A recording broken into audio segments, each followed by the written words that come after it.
శ్రీమాత్రే నమ. జయ గురు దత్తాత్రేయ నమ. ఈ వీడియోలో మనం మేషరాశి వారికి వారి జీవితంలో కలిసి వచ్చే దశలు ఏమిటి, వారి జీవితంలో ఏ వయసులో స్థిరపడగలరు, వీరికి కలిసి వచ్చే అంశాలు ఏమిటి, చివరిగా వీళ్ళు ఎటువంటి అదృష్టరత్నం కానీ రుద్రాక్ష కానీ ధరించడం వల్ల జీవితం బాగా అభివృద్ధి కలిగే అవకాశం ఉంటుంది అన్న మొదలగు విషయాలు క్లుప్తంగా మనం ఈ వీడియోలో తెలుసుకునే ప్రయత్నం చేద్దాం. మరి మేషరాశి అంటేనే ఇది ఒక అగ్నితత్వ రాశి, చరరాశి. ఈ కారణం వల్ల ఈ రాశిలో జన్మించిన వారు సాధారణంగా పుట్టిన ప్రదేశంలో కన్నా ఆ పుట్టిన ప్రదేశం నుంచి వేరే ప్రాంతం మారిన తర్వాత బాగా స్థిరపడగలిగి ఉంటారు. అలాగే వీళ్ళు స్వతంత్ర వృత్తుల్లో బాగా రాణించగలుగుతూ ఉంటారు. ఒకరి కింద పనిచేయడం కన్నా వీళ్ళే స్వతంత్రంగా ఒక వ్యవస్థను స్థాపించి దానిని అభివృద్ధి పరుస్తూ 10 మందికి అభివృద్ధి చెందేలాగా 10 మందికి ఉపాధి కల్పించే విధంగా వీళ్ళ జీవితం సాగినప్పుడు వీళ్ళు సంతోషంగా ఆనందంగా ఉండగలుగుతూ ఉంటారు.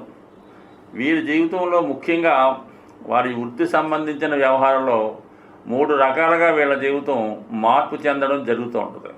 బాల్యంలో అంటే చదువుకునే టైంలో ఇంచుమించుగా 26-27 సంవత్సరాల దాకా ఒక విధంగా సాగుతుంటుంది.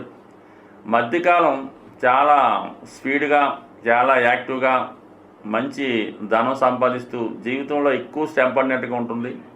చివరి జీవితం మరి వాళ్ళ యొక్క గత జీవితంలో చేసిన దాన్ని బట్టి ఫ్యూచర్ ఆధారపడి ఉంటుంది. సో ఏదైనా వీళ్ళ జీవితంలో ఒకే వృత్తిలో కంటిన్యూ అవ్వడం జరగదు. ఒక వృత్తిలో జీవితాన్ని ప్రారంభించి వేరే వృత్తిలోకి ఎండ్ చేయడం జరుగుతుంటుంది. వారి జాయి బట్టి కొంతమంది రాజకీయ రంగంలోకి రావడం కానీ, లేదా కేంద్ర ప్రభుత్వంలో కానీ రాష్ట్ర ప్రభుత్వంలో కానీ ఉన్నత స్థాయి ఉద్యోగంలో కానీ ప్రవేశించడం జరుగుతూ ఉంటుంది. అలాగే వీళ్ళు ప్రభుత్వ ఉద్యోగంలో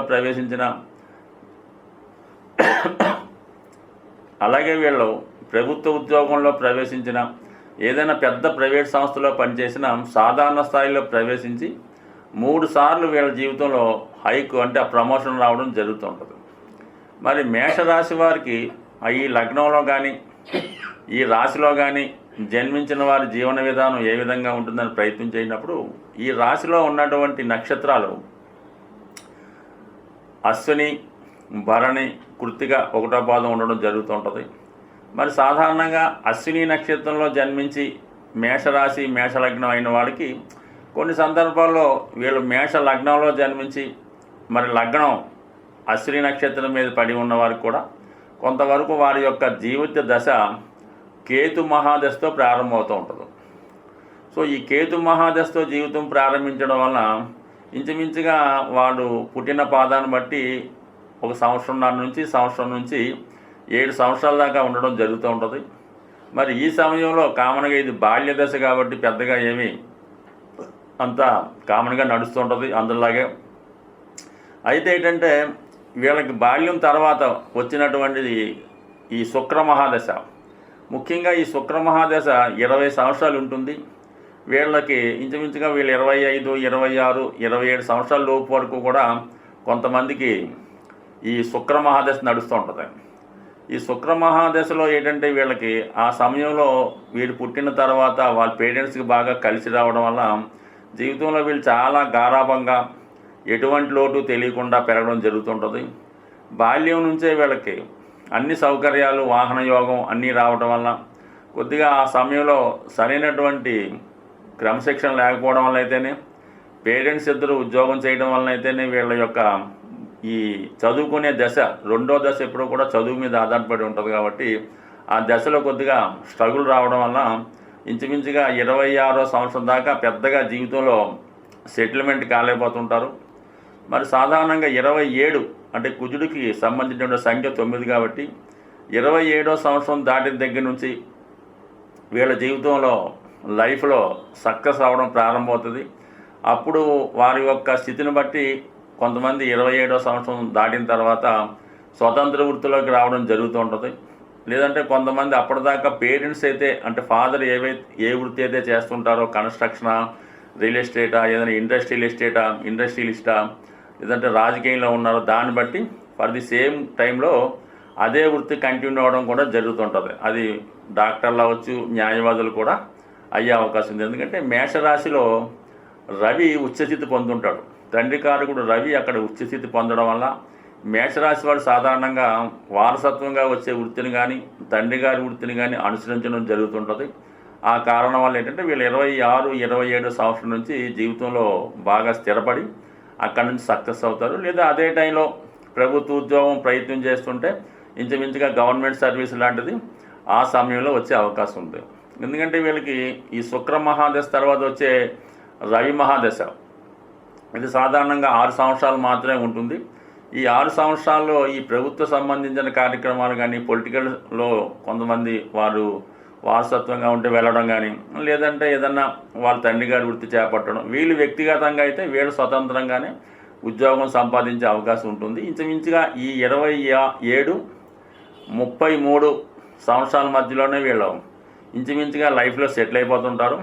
చాలామందికి అదే టైంలో ఇంచుమించుగా వివాహం కూడా జరిగే అవకాశం ఉంది. మరి ప్రస్తుత సమయంలో అయితే మరి కొంతమంది ఈ విదేశయానం కూడా చేసే అవకాశం ఉంటుంది. 26వ సంవత్సరం, 24వ సంవత్సరంలో మధ్యకాలంలో అది వారి స్థాయిని బట్టి ఉంటుంది. 27 నుంచి 33 వరకు జరిగే రవి దశలోనే ఇంచుమించుగా జాతకుడు ఒక మంచి సెటిల్మెంట్ పొందుతూ ఉంటాడు.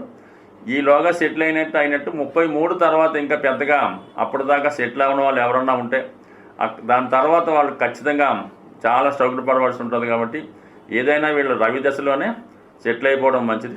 దాని తర్వాత వచ్చినటువంటి చంద్ర మహాదశ ఒక 10 సంవత్సరాలు ఉంటుందన్నమాట.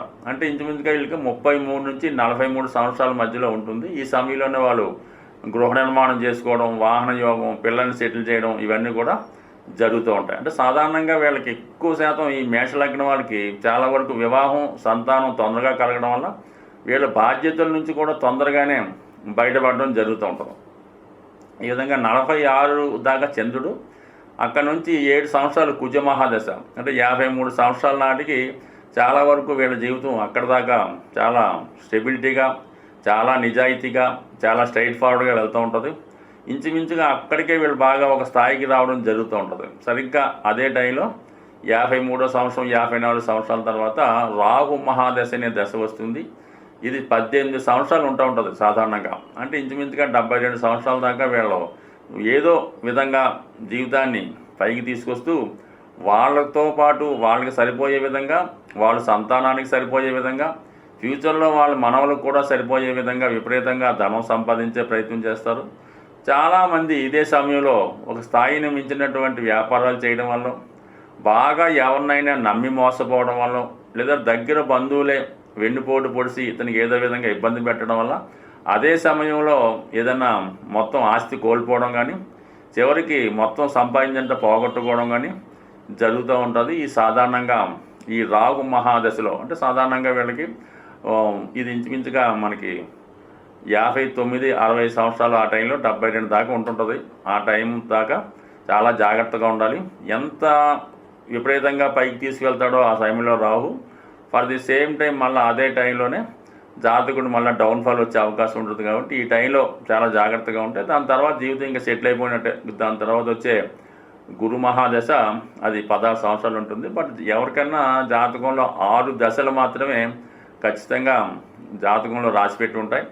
ఇంకా 6 దశలు దాటిపోయిన తర్వాత వచ్చినటువంటి దశలు అది వాళ్ళ జాతకుడు అదృష్టాన్ని బట్టి, అతను పూర్వపుణ్యాన్ని బట్టి, అతను చేసుకున్నటువంటి అతని పిల్లల యొక్క అదృష్టాన్ని బట్టి ఆధారపడి ఉంటుంది. కాబట్టి ఈ విధంగా ఈ మేషరాశి వారి యొక్క జీవిత గమనం ఈ విధంగా సాగుతూ ఉంటుంది. బట్ ఏదైనా వీళ్ళు 3 రకాలుగా వీళ్ళ వృత్తి వ్యవహారాలు ఉంటాయి.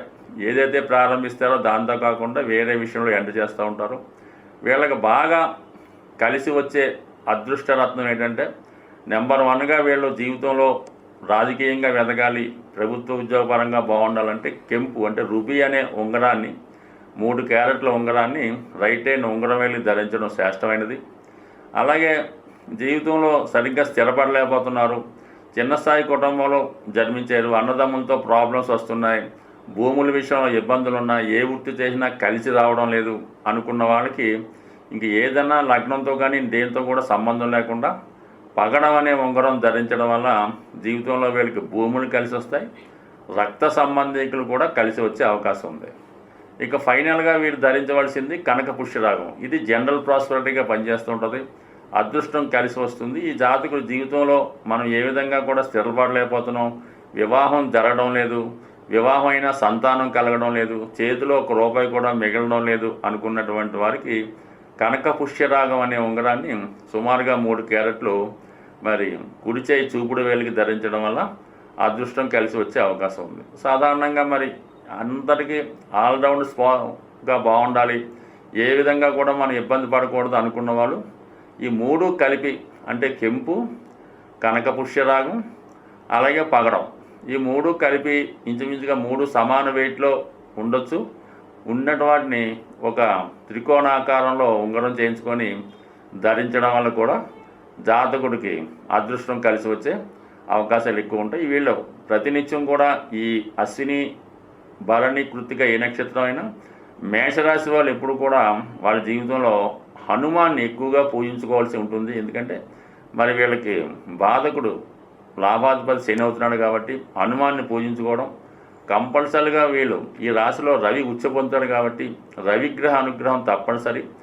తండ్రి గారిని, పెద్దవాళ్ళని గౌరవించడం, అలాగే ఫర్ ది సేమ్ టైం ప్రతి రోజు సూర్య నమస్కారం కంపల్సరీగా చేసుకుంటూ ఆదిత్య హృదయం లాంటివి చదువుకోవడం వల్ల కంపల్సరీగా వీళ్ళు ఏ చిన్న స్థాయిలో జన్మించినప్పుడు కూడా అటు రాజకీయ రంగంలో కానీ, అటు ప్రభుత్వ రంగ సంస్థల్లో కానీ, లేదంటే అటు రియల్ ఎస్టేట్ రంగంలో కానీ నెంబర్ 1 స్థాయిగా ఎదిగే అవకాశాలు కేవలం ఈ మేషరాశి వారికి వచ్చినంత విధంగా అదృష్టం మిగతా ఏ రాశి వారికి కూడా రావేమో అనిపిస్తూ ఉంటుంది. ఒకసారి ఈ యొక్క రాశి చూసినప్పుడు చిన్న స్థాయిలో కేవలం ఒక భవన కార్మికుడిగా జీవితాన్ని ప్రారంభించి మేషరాశిలో ఉన్నవాళ్ళు కోట్లాది రూపాయలకు సంబంధించినటువంటి మల్టీ బిల్డింగ్లు కట్టిన వాళ్ళు ఇంచుమించుగా హైదరాబాద్లో 50% మంది ఉండే అవకాశం ఉంటుంది. స్వస్తి.